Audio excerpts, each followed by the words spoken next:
Bienvenue dans Slow Marketing, le podcast qui dépoussière les codes du marketing pour promouvoir un marketing responsable, positif et engagé. Je suis votre hôte, Anaïs Baumgarten.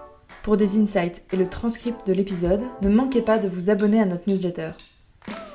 Bonjour Jeannette, c'est un plaisir de te recevoir sur Slow Marketing. Dans cet épisode, nous allons parler de rétention client, la clé d'une stratégie marketing responsable. Mais avant ça, est-ce que tu peux te présenter ? Oui, bien sûr. Bonjour Anaïs, je suis contente d'être sur ton podcast. Merci pour l'invitation. Alors moi, je m'appelle Jeannette et je suis consultante en expérience client digitale principalement parce que j'aide les personnes qui ont une clientèle en ligne à vraiment se connecter à leur clientèle pour ensuite venir améliorer leur expérience client en fluidifiant les process, ce qui va venir avoir comme résultat d'augmenter leurs ventes. Super intéressant. Du coup, Jeannette, pourquoi est-ce que tu penses que la rétention client est essentielle dans une stratégie marketing responsable ? Parce que c'est un domaine qui est souvent vraiment négligé. C'est-à-dire qu'on a toujours ce focus d'aller chercher des nouveaux clients, n'est-ce pas Anaïs ? Ouais. Donc toujours le focus, aller chercher des nouveaux clients, aller chercher des nouveaux clients. Et en fait, dans cette stratégie d'acquisition, on oublie que derrière, il y a une grande masse de clients qui nous ont déjà fait confiance. Donc, c'est comme si c'était déjà acquis d'avance. Donc, oublier de s'intéresser à la rétention client, c'est vraiment comme si on disait adieu ou au revoir ou cet argent ne m'intéresse pas. Alors que justement, en créant du lien avec sa clientèle qui est déjà existante, en voyant comment est-ce qu'on peut la garder et créer un écosystème, on va dire, qui est favorable à cette rétention client, on va générer plus d'argent avec moins d'efforts. Et ça, j'ai envie de souligner, c'est une recommandation, que ça soit dans B2B comme en B2C. Exactement, mais vraiment, ça s'applique à tout le monde parce que ce soit pour des services, que ce soit pour des produits, que ce soit pour vraiment prendre contact avec son client en B2C ou en B2B, peu importe la relation client, retenir son client et le garder dans son écosystème, c'est très important. Est-ce que tu peux vraiment rentrer dans le détail des différences entre la rétention client et l'acquisition client, notamment dans une approche de marketing responsable ? Alors, tout à fait. Alors, l'acquisition client, comme je disais tout à l'heure, déjà, en termes d'expérience client, ça se passe avant l'achat. Donc, avant l'achat, il y a vraiment toujours cette course, aller chercher des nouveaux clients. Ce qui dit course aux nouveaux clients dit on va mettre beaucoup d'énergie et beaucoup de ressources. C'est-à-dire qu'on va essayer toutes les stratégies marketing possibles. Si par exemple ce sont des entreprises qui vont par exemple imprimer du papier, par exemple ça va faire qu'on va imprimer beaucoup de papier pour mettre ces fascicules à gauche à droite. Pour les par exemple des solopreneurs, ça veut dire qu'on va imprimer des cartes pour les solopreneurs, ça veut dire qu'on va imprimer des cartes de visite.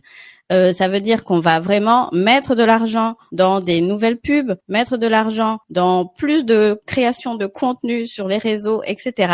Bref, pour moi, l'acquisition, je vois ça comme une grosse source de consommation d'énergie et de ressources d'une entreprise. Voilà. Donc, pour moi, c'est vraiment ça, l'acquisition client. Et la différence avec la rétention client, dans une démarche qui est un peu plus slow, c'est que dans ce moment-là, je vois les choses beaucoup plus zen. Là, on n'est plus en train de courir, on n'est plus en train de chercher à maximiser l'acquisition et maximiser l'utilisation de ressources. On est plutôt dans une démarche qui est consciente. Consciente, pourquoi ? Parce qu'on a déjà des données. En fait, les clients sont déjà là. Les clients, on sait déjà ce qu'ils ont acheté. On sait déjà quels services on leur a proposé. On a déjà reçu des retours. On a déjà reçu des retours. On a déjà reçu des feedbacks. En fait, on a tout ce qu'il faut pour, sur base de cette connaissance et cette base de données, prendre les bonnes décisions sereinement, sans vouloir venir, encore une fois, imprimer des fascicules ou des cartes de visite sans savoir ce qu'elles vont devenir, mais plutôt prendre des décisions, on va dire des décisions clés et plus stratégiques et plus réfléchies qui vont avoir un impact plus grand. Je sais pas ce que tu en penses. Je suis complètement d'accord avec toi. En plus, j'ai plein d'exemples en tête d'entreprises où le focus était tellement mis sur l'acquisition client que du coup cette partie rétention était complètement négligée. Et voire même faisait en sorte que les clients actuels se sentaient un peu délaissés et n'avaient pas forcément envie de renouveler leur abonnement ou leur achat ou le partenariat. j'ai vraiment plein d'exemples concrets, que ce soit studio de yoga ou même de freelance avec lesquels j'ai déjà travaillé, et j'étais là, mais en fait, je te vois, t'es hyper focus sur ton acquisition, etc. Mais là, nous, on bosse ensemble sur un autre projet, et le client, il se sent pas, il est pas satisfait de sa mission, il est pas satisfait du résultat. Il faut il y a quelque chose à faire là. Oui, mais bon, mon acquisition, oui, en fait, potentiellement, ce client-là, il peut renouveler. Exactement. En fait, j'en parlais avec une personne qui a travaillé. Tu habites en Belgique comme moi, donc du coup, qui a travaillé chez vous. Donc, je sais pas si tu vois. Donc, c'est un acteur dans la télécommunication. Et en fait, il y a cette frustration quand on est déjà client chez un opérateur de télécommunication, que quand il y a des promotions, c'est toujours pour les nouveaux clients. Nous, on est là juste pour payer plein pot. Donc nous, on paye plein pot. Il y a des promotions, il y a plein de trucs qui sont faits pour acquérir cette nouvelle clientèle. Et on oublie en fait le client fidèle, lui, il est complètement lésé. On l'oublie. Et en fait, je discutais avec elle, qui a travaillé justement en tant que responsable client, et elle expliquait le nombre de fois où on recevait des plaintes de la part des clients existants. C'était énorme, quoi. Donc, du coup, ils ont dû créer une offre pour ces clients-là pour qu'ils arrêtent de se plaindre. Ouais, je comprends, parce qu'en plus, on a tendance à avoir, quand on a des stratégies qui sont focus acquisition client, et surtout si on est sur des marchés concurrentiels, on va mettre un gros focus sur les promotions, qui peuvent être plus ou moins agressives. Mais faut voir que d'autant plus si la stratégie d'emailing qui va avec est pas forcément bien gérée, ou de publicité. Donc c'est-à-dire que c'est des messages qui vont aussi arriver aux clients actuels, et on peut être un peu dégoûté. Et puis on connaît tous le truc, de mettre un nouvel email pour avoir la promotion de bienvenue, etc. Tout le monde fait ça, et je trouve ça dommage que il y ait pas plus d'attention sur les clients dans ces cas-là, quoi. Je connais très peu de marques qui le font vraiment bien, ou d'e-commerce ou quoi que ce soit, et c'est vrai que voilà, c'est un peu regrettable. Oui, c'est ça. Et d'ailleurs, pour la petite anecdote, tu viens d'en parler. J'ai quelqu'un qui est designer de marque qui m'a dit, je ne savais même pas que ça existait. Oui, je viens de me désinscrire de tel logiciel que tous les graphistes utilisent, parce qu'en fait, chaque année, c'est connu dans le métier, on remet une nouvelle adresse pour bénéficier de l'offre annuelle, parce que sinon c'est trop cher. Qu'elle me dit, je dis c'est pas vrai. Elle me dit si, c'est connu dans notre secteur. Je dis mais comment ça se fait? Mais t'imagines un peu la frustration du client?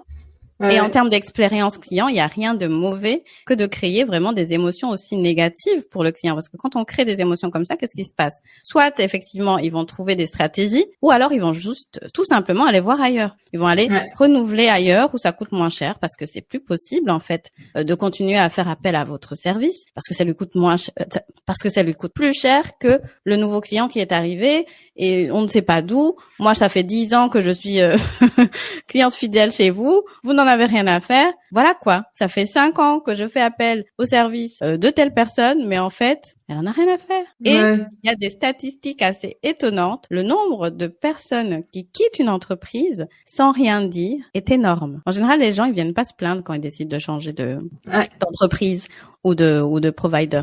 Ils s'en vont tranquillement. Ils ne disent rien. Et les statistiques sont énormes. Et là, personne ne s'en soucie. Qui se soucie des clients qui partent, en fait? Personne. Et on ne sait pas pourquoi on n'a pas... C'est une grosse erreur. Parce que t'imagines, tu laisses partir des personnes qui te font déjà confiance. Et tu es en train de courir derrière des personnes qui te connaissent ni d'Ève, ni d'Adam.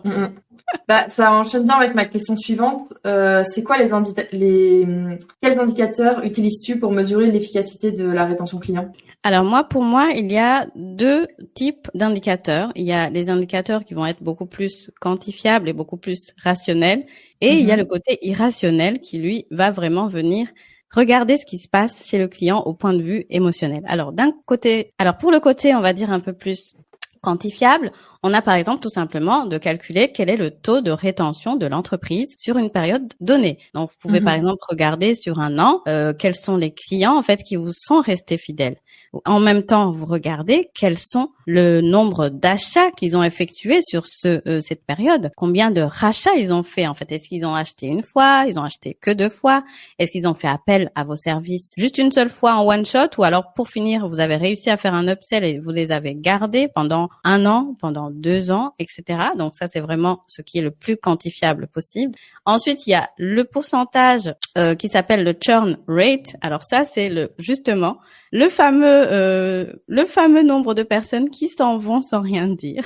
C'est justement de se dire, OK, je vais venir calculer le nombre de personnes qui ont arrêté de faire appel à mes services sur une période donnée. Encore vraiment sur la même période, vous regardez, OK, si c'est une période courte, voilà, selon le cycle de vie d'un service ou d'un produit, voilà, ça peut varier. Par contre, c'est intéressant de s'intéresser à cette statistique qui vraiment va vous montrer, ah mais zut, en fait, 50% de mes clients s'en vont sans rien dire. Et moi, je ne fais rien pour les retenir. Oups. Tu vois. Donc il y a ça, et il y a bien évidemment les plus connus en termes d'expérience client, qui sont le calcul de la satisfaction client. Il y a aussi calculer la volonté du client de recommander un produit ou un service. Donc ça, c'est le NPS, donc c'est le Net Performance Score. Et lui, c'est justement demander sur une échelle de 0 à 10 à quel point est-ce que le client serait OK pour vous recommander. Donc, ça permet déjà d'un peu voir au niveau de la jauge recommandation et donc rétention. Parce que s'il vous recommande, forcément, il va rester chez vous. Il est convaincu, il reste chez vous. Et ensuite, sur le côté un peu plus irrationnel, qui est un peu plus tiré sur l'observation, c'est vraiment de venir observer le comportement de vos clients actuels. Est-ce que vos clients actuels ont tendance à parler de votre entreprise? Est-ce qu'ils vous recommandent spontanément sans même que vous n'ayez à leur demander? Quelles sont, par exemple, les personnes qui vous ont envoyé et quel est le budget qu'ils vont venir, on va dire, dépenser chez vous sans s'en rendre compte? C'est-à-dire que, par exemple, il y a des gens, ils achètent par coup de cœur parce qu'ils sont attachés à une marque ou à une entreprise. Et tout ça, ça va se voir au niveau de leur langage, par exemple. Allez voir dans vos avis clients, non seulement le petit chiffre qui dit « je mets 5 étoiles », mais plutôt qu'est-ce qui est mis à l'intérieur on va dire du feedback. Quels sont les mots qui sont utilisés, parce que ça va venir vraiment montrer le côté émotionnel et l'attachement à l'entreprise et à la marque. Et bien évidemment, ça passe par justement analyser les interactions du client vis-à-vis de votre entreprise partout, donc sur les réseaux sociaux, sur votre entreprise, sur votre site, partout, vraiment d'être vigilant. Voilà en gros quelques KPI. Super intéressant. Je me demandais en t'écoutant, selon toi, parce la rétention, ça paraît évident qu'il faut déjà avoir des clients pour commencer à s'en intéresser, mais à partir de quel moment je dois mettre en place une stratégie de rétention? Tout de suite, à partir du premier client. Pourquoi? Parce que moi, dans une démarche qui est un peu plus slow, on va dire marketing, moi je suis dans une démarche où je me dis, il est important de créer du lien avec son client. Donc dès le moment où en fait la personne montre de l'intérêt pour l'entreprise et pour les services qu'elle vend, commencer à créer du lien, que ce soit de façon répétitive ou de façon espacée, peu importe en fait. Mais dès qu'on crée le lien avec son client, on est sur une vision long terme. On n'est pas sur du one shot. Et donc, c'est ça qui va venir faciliter en fait l'interaction avec l'entreprise et le client. Et c'est ça qui va faire que, sans même vous en rendre compte, vous êtes déjà en train de travailler votre rétention client. Super. Et est-ce que tu peux nous partager quelques stratégies clés pour améliorer la rétention client de manière responsable? Oui, bien sûr. Donc, comme je l'ai dit, vraiment avoir cette démarche de s'intéresser aux clients existants. À partir de ce moment-là, vous verrez, il y a des statistiques qui montrent que ça coûte moins cher déjà d'acquérir, on va dire, de faire une nouvelle vente via un client qui est déjà existant que quelqu'un qu'on ne connaît pas, qui n'est pas encore devenu client. Et donc, en partant de là, c'est de se dire, j'ai beaucoup plus à gagner en restant focus sur mes clients existants. En leur faisant vivre une expérience, on va dire une expérience client inoubliable, mémorable, qui est très fluide. Parfois, il n'y a même pas besoin d'aller dans le luxe, etc. Juste quelque chose de fluide, satisfaisant. Ça va venir contenter la personne dans son choix. Donc, à partir du moment où le client est déjà, on va dire, content, on peut alors commencer à faire, par exemple, des upsells. Donc, upsell, c'est vendre une nouvelle prestation, vendre de nouveaux produits en entretenant le lien. Vraiment, j'insiste sur le côté créer du lien parce que c'est ça qui va venir faire qu'il va venir acheter en fait, sans vraiment s'en rendre même compte parfois. Ensuite, c'est de rester vigilant sur les feedbacks que vous recevez. Parce que dans les feedbacks que vous recevez de vos clients existants, en leur posant des questions, que ce soit à travers, peu importe le format, vous allez recevoir par exemple des indices pour créer des nouveaux produits ou services. des choses auxquelles vous n'auriez même pas pensé. Mais comme c'est à la demande du client, si vous le créez, il va l'acheter tout de suite. Donc encore une fois, ça demande moins d'énergie que de se dire « Ok, je vois que tu as besoin de tel service. Si tu veux, je peux t'aider et on y va. » Le client est ravi parce que pour lui, c'est une charge mentale en moins. Il va pas commencer à courir partout pour essayer de trouver un nouveau prestataire. Et pour l'entreprise aussi, c'est pareil, en fait. L'entreprise, ça lui fait moins de ressources à gaspiller et en fait, plus d'argent à gagner dans son entreprise. Donc voilà. Et ensuite, l'autre chose, c'est de tout simplement se dire, OK, comment est-ce que je peux simplifier la vie à mon client actuel? Et en se posant cette question-là et en écoutant les process, vous allez gagner des ressources internes en diminuant, par exemple, les process qui sont complètement inutiles. On écoute le client, on simplifie les process et donc finalement, on économise de l'argent, tout simplement. Et l'autre partie qui peut être intéressante, c'est de faire participer les clients existants dans la rétention client. Mais là, on va aller un cran plus loin. Ce sera pas travailler la rétention client, mais ce sera travailler l'acquisition client via la rétention client. C'est-à-dire qu'on va venir, par exemple, stimuler l'envie du client d'aller nous trouver par lui-même des nouveaux clients. Donc pour ça, ça va être quelque chose d'un peu plus rémunérateur. Par exemple, en passant par de l'affiliation, en passant par, si tu me rapportes un client, tu gagnes autant de réduction sur les prochaines prestations à venir. Et ça, en fait, ça va venir jouer sur le comportement, on va dire, un peu plus gamifié, on va dire la relation du client et l'inciter à aller chercher, en fait, pour vous, des nouveaux clients sans que vous n'ayez encore une fois à aller dépenser des ressources, des nouvelles ressources dans l'acquisition client. Voilà. Super intéressant. Et puis, je vais encore à nouveau le souligner, mais c'est des choses qu'on voit plus facilement en B2C, mais qui fonctionnent aussi en B2B. Et j'ai un exemple vraiment concret récemment. Donc là, moi, j'avais 2 gros contrats qui finissent d'ailleurs fin décembre. Et en fait, pour un de ces contrats-là, j'ai réalisé à force de, que le client était de moins en moins dispo, avait la tête sur d'autres sujets parce qu'ils sont dans une grosse phase de développement produit et qu'il avait moins de temps pour les sujets marketing, création de contenu, etc. Donc c'est moi qui suis proactivement allée aborder le sujet en fait en meeting et dire en fait j'ai pas attendu fin décembre, c'est dès le mois d'octobre, je dis en fait j'ai l'impression que la manière dont on fonctionne, qui fonctionnait très bien depuis plusieurs mois, aujourd'hui ne va plus et n'est plus aligné avec vos objectifs, le temps que vous pouvez allouer et potentiellement votre budget. Est-ce que ça vous va si on revoit la collaboration, etc. Ce qui, in fine, a réduit mon temps de travail avec ce client, mais en fait, a rendu tout le monde hyper satisfait parce que moi, j'ai un renouvellement pour les 6 prochains mois, alors que potentiellement, la mission aurait pu s'arrêter pour plus de budget, plus de temps, plus de priorisation pour ce sujet-là. Et lui est hyper satisfait parce que ça lui permet de continuer à avoir une stratégie marketing à moindre coût et moins d'engagement en termes de temps parce que en ce moment il n'a pas le temps de se concentrer sur ces sujets-là. Donc on a vraiment trouvé un super équilibre. Et pour l'autre client, même chose, le contrat normalement finit fin décembre parce que c'est un remplacement de congé maternité.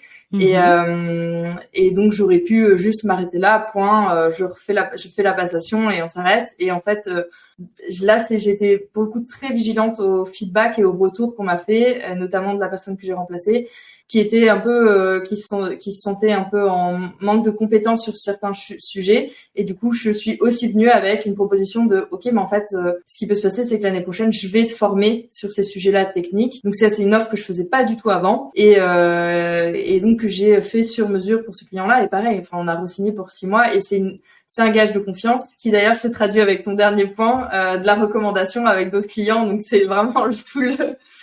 Mais oui, c'est vraiment un cercle vertueux. En fait, c'est comme si tu t'intéressais à une personne que tu connais déjà, parce que d'après ce que tu viens de me dire, je comprends très bien que tu as cerné le client, tu savais quels étaient ses besoins, tu as été attentive à son comportement, tu vois. Donc à partir de ce moment-là, tu ne peux que réagir en tant qu'être humain, te dire OK, bon, mon service ne lui convient plus dans la façon dont il est actuellement. Par contre, c'est vrai que je pourrais peut-être essayer de discuter et voir. C'est vraiment être dans la relation humaine au final. Peu importe que ce soit du B2C ou B2B, tu vois. Et j'adore beaucoup tes exemples parce que c'est vrai que ça montre vraiment quand on montre l'intérêt à son client, qu'on regarde ce qui se passe en dehors de la prestation qu'on est en train de faire, mais en fait ça va plus loin en fait et ça permet de faire des upsells, d'être recommandé parce qu'en termes d'expérience client, la personne, en fait, tu lui as rendu service. Peut-être qu'elle était en train de se demander comment je vais mettre fin à ce contrat parce que j'en ai plus besoin, etc. Et le fait que tu as été attentive et que tu as été proactive, ben voilà ce que ça donne. Complètement. Janet, j'aimerais qu'on parle de personnalisation et comment est-ce que ça peut jouer un rôle dans la rétention client, mais aussi de manière durable parce que on a toujours ce côté personnalisation qui peut avoir un pendant un peu avec un manque d'éthique parce qu'on va récolter trop d'informations et des fois on reçoit des emails on est là en fait comment tu sais ça. Donc comment est-ce que je voudrais que tu nous donnes un peu ton point de vue sur ce sujet et comment on peut mettre le curseur au bon endroit sur la personnalisation. Oui, comment personnaliser sans être intrusif. Exactement. Voilà, merci pour la reformulation. Mais alors déjà, comme tu l'as dit, si on est dans une démarche slow, il faut se dire que plus on récolte de données et en fait plus on est en train de charger des data centers quelque part, donc on est en train d'utiliser de l'énergie pour rien. Il faut se dire aussi que maintenant il y a la RGPD, qu'il y a la RGPD maintenant qui régule les données du client, peu importe qu'ils soient en B2C ou en B2B. Donc en fait, je ne récolte que les informations dont j'ai besoin. Ça c'est la première chose. Donc dès le début de la relation, on récolte que les données dont on a besoin. Peut-être qu'on a besoin de l'email pour après entretenir la relation via une newsletter, etc. Peut-être qu'on a besoin de données de facturation, etc. On ne prend que le strict minimum. Mais attention, là où ça devient intéressant, c'est qu'à partir du moment où vous voyez votre client comme un être humain avec qui on a envie de garder contact sur le long terme, parce qu'on sait que retenir son client, c'est investir dans son entreprise, parce que ça va générer des revenus sur le long terme. À partir de ce moment-là, quand vous allez interagir avec votre client, vous allez recevoir des données, que ce soit par message privé sur les réseaux sociaux, que ce soit par mail, que ce soit dans des calls. Il va vous dire des choses. Il va vous dire, ah tiens, je me sens pas bien aujourd'hui parce que, je suis allée voyager, j'ai pris des vacances, je suis allée à tel endroit. Et ça, en fait, c'est ça les données qui sont beaucoup plus intéressantes à venir rechercher, à venir noter dans son CRM quelque part et à venir on va venir les ressortir dans des conversations. Ça, c'est une manière de personnaliser qui est beaucoup plus subtile, inattendue et moins intrusive, je trouve. Parce que si à chaque fois, par exemple, je vais prendre deux exemples. Un exemple en B2C. Vous avez quelqu'un qui est une cliente fidèle qui commande toujours chez vous. Et en fait, elle vous pose toujours une question avant de commander ou alors vous vous dites, tiens, ça fait 3 mois qu'elle n'a pas commandé, peut-être qu'elle a envie de commander. Vous pouvez lui écrire, bonjour Janet, je vois que ça fait longtemps que tu n'as plus commandé, est-ce que tout va bien? Parce que si tu veux, j'ai lancé tel nouveau produit et justement, tu m'avais parlé que tu cherchais une solution pour tes cheveux, un truc comme ça, et paf, t'as fait une vente en fait, tout simplement.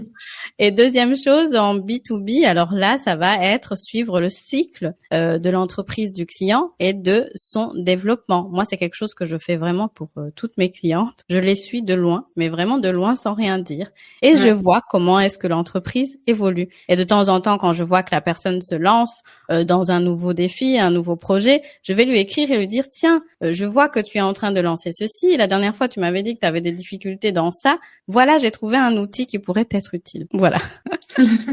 Oui, c'est finalement aussi garder le lien avec ses anciens clients ou même en B2B, ça va être peut-être aussi avec des prospects avec qui la vente ne s'est pas faite pour X ou Y raison, timing, budget, concurrence, mais en fait, ça veut pas dire qu'on doit pour autant couper les liens à zéro, quoi. Donc, on peut continuer à se suivre sur LinkedIn, à suivre l'actualité de l'entreprise.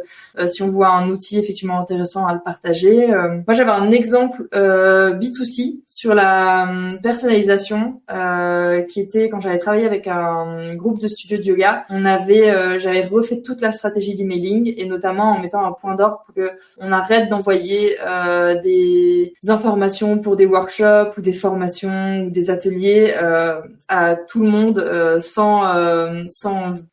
rien regarder, juste un mail to all et qu'on commence juste à faire un simple fil de si est-ce que cette personne a déjà fait un cours avec le prof qui donne le workshop et est-ce que le workshop est dans un style que la personne pratique, parce que les styles de yoga et notamment ce studio-là avait une grande variété de styles, du plus dynamique au plus calme.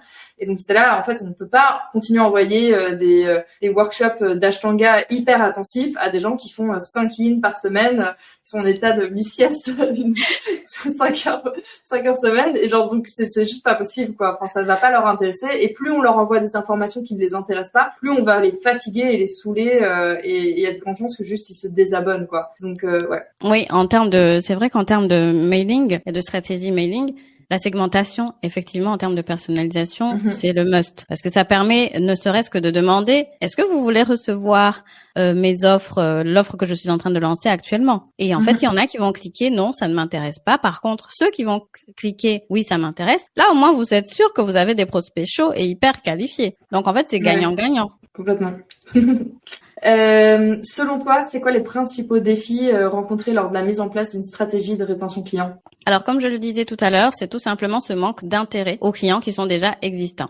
Si vous vous rendez pas compte que vous avez une clientèle qui est là et qui n'attend qu'à être servie, c'est bien dommage. Vous êtes en train de perdre de l'argent, mais vraiment, vraiment. L'autre chose, c'est de ne pas savoir comment faire, parce qu'après, il y a des gens qui vont être gênés de se dire, OK, oui, mais je fais quoi? Je fais comment? Qu'est-ce que je peux vendre à mes clients existants? Mais en fait, il suffit de leur demander. Encore une fois, il suffit de demander, et même quand on a une grosse clientèle, je veux dire quand on a une grosse clientèle, parce qu'ici en B2C ça peut vraiment aller vite. Si on a une grosse base client, en fait c'est juste envoyer un email à ceux qui ont acheté tel produit en posant des questions, etc. En B2B c'est plus facile parce que normalement vous avez un contact, donc c'est tout simplement prendre un jour du temps, faire un meeting, non pas un meeting lié au service, mais juste un meeting pour voir comment ça se passe, quel est ton besoin actuel, est-ce qu'il y a c'est vraiment écouter. Quand on se met à écouter, il y a beaucoup d'informations. En plus, les clients qui nous font confiance, ils sont toujours friands de venir nous donner plein d'informations. Moi, je sais que par exemple ici, tout bêtement, ça vient de m'arriver. La personne qui a conçu mon site, je lui ai expliqué, oh là là, je dois refaire 3 pages, mais j'ai pas le temps et en plus j'ai pas envie de le faire. Tu voudrais pas me le faire en fait? Puis elle me dit, ah oui? Je dis, bah oui, t'as pensé à créer une offre comme ça ou pour tes clients déjà existantes, parce que tu connais déjà le site. Toi, tu vas le faire en 2 minutes. Moi, ça va me prendre je sais pas combien de temps. Et je lui ai dit, tu veux pas me le faire? Dis-moi combien ça me coûte, parce que peut-être que ça me coûtera moins cher de t'engager toi que de commencer à me casser la tête, à procrastiner pendant 3 mois. Et en fait, elle m'a regardée, elle me fait, ah, je dis, ouais, mais voilà à quoi ça sert de faire de la rétention client. Tu vois, donc du coup, c'est quelque chose qui est complètement sous-estimé. Et en plus, après, elle m'a répondu, ah oui, en plus, t'es pas la première à me le demander. Ben oui, tu m'étonnes. Ouais, alors qu'elle pourrait prendre de tes nouvelles au moins une fois par an pour savoir où t'en es, comment se passe le site, les résultats, etc. Ouais. Oui, en fait, elle prend des nouvelles, mais elle ne pense jamais à me demander si j'ai des besoins par rapport à mon site, tu vois. Donc, on est en lien, etc. Et en fait, elle ne me dit jamais, ça se passe comment depuis la prise en main de ton site? Tout simplement. C'est juste une question vraiment neutre, hein. Ça n'engage personne. Et alors là, tu vas voir que le client, lui, vu qu'il a déjà confiance, il va commencer à parler. Il va te donner tellement d'idées. T'as même plus besoin d'aller faire des études de clients idéaux. Donc voilà, c'est vraiment ce défi d'avoir peur de déranger ou peur d'aller chercher l'information là où elle se trouve. Ouais.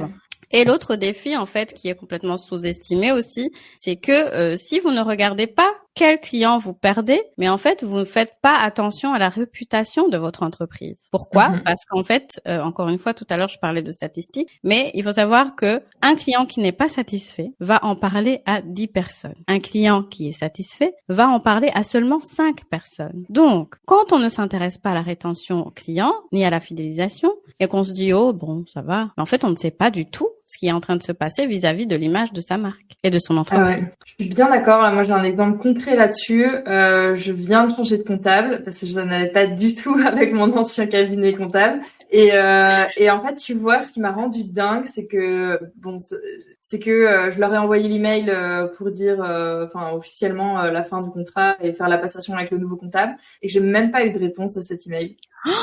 Et que j'étais là, Non. et même pas un appel ni rien, j'étais là, mais en fait, ça ne t'intéresse pas de savoir qu'est-ce qui n'a pas marché, quoi. Donc j'étais là, bon, après je vais pas faire le taf à ta place, mais tu vois, c'était vraiment, j'étais là, et moi Oui, j'étais c'est vraiment pas choquant. contente du tout. Donc, et pour le coup, aujourd'hui, si on me demande de ne pas, enfin, tu vois, genre je vais vraiment ne pas hésiter à dire le nom et à dire, en fait, si vous êtes à Bruxelles et que vous voulez monter une société, ne partez pas avec ce cabinet, quoi. Enfin, vraiment. Ah oui. Et je le dis dans tout mon entourage, et notamment mon entourage professionnel d'entrepreneurs, et j'ai aucun mal à le dire de pas aller avec ce cabinet, parce qu'en fait, et je trouve ça vraiment dingue que à aucun moment il se soit posé la question, ok, qu'est-ce qui s'est passé, comment, bon bah maintenant c'est trop tard, mais comment est-ce qu'on aurait pu améliorer la relation, qu'est-ce qu'on a mal fait, etc. quoi. Exactement, ne serait-ce que pour retenir les autres clients qui Mhm. pourraient être dans le même cas. Et comme tu viens de le souligner, un client qui n'est pas satisfait, ah mais mon Dieu, il va se faire un plaisir d'aller raconter ça, mais partout.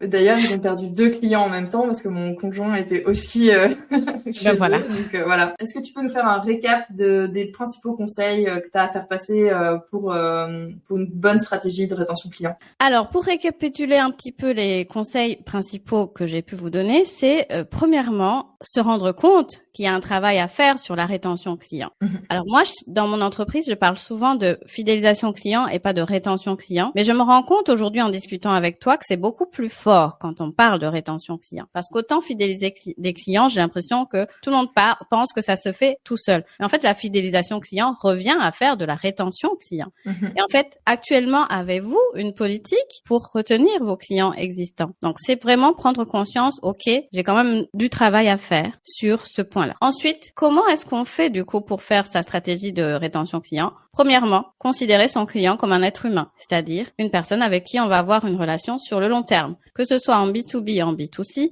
que ce soit une entreprise qui a très peu de clients parce que, par exemple, le cycle de vie du produit ou du service est très long, ou si c'est par exemple en B2C, de l'achat en e-commerce où il y a beaucoup de clients, de se dire, OK, comment je peux faire pour maintenir le lien avec mon client sans forcément que ça me prenne du temps, bien entendu, ni de l'énergie, ni des ressources. Quel est le strict minimum que je peux faire pour entretenir le lien avec mon client? Ça, c'est la première chose. Ensuite, une fois qu'on a fait ça, on va commencer par s'intéresser au feedback qu'on a reçu. Qu'est-ce que mon client m'a dit lorsqu'il m'a laissé son sondage de satisfaction client? Qu'est-ce qu'il m'a mis dedans? Parce que oui, il m'a peut-être mis 5 étoiles, il était très ravi, mais qu'est-ce qu'il y avait à l'intérieur? On va commencer à s'intéresser et voir quels sont les indices, en fait, pour trouver des nouveaux produits à créer, pour faire de l'upsell. Donc, l'upsell, c'est le fait de vendre un nouveau produit qui est déjà existant, etc. Comment est-ce que on pourrait créer intentionnellement, on va dire, des stratégies de fidélisation client et de rétention tout en acquérissant des nouveaux clients, parce que c'est-à-dire, comme je disais tout à l'heure, de l'affiliation, etc. Et vraiment garder cette démarche de se dire, OK, en fait, l'acquisition client, c'est bien, mais je gagnerais peut-être à m'intéresser à mes clients qui sont déjà là, qui me font confiance et qui, statistiquement, avec 25% de rétention en plus, je crois que c'est même 5%, on peut augmenter son chiffre d'affaires de 25%. Donc, 5% de rétention client, donc c'est vraiment pas grand-chose, augmente de 25% un chiffre d'affaires.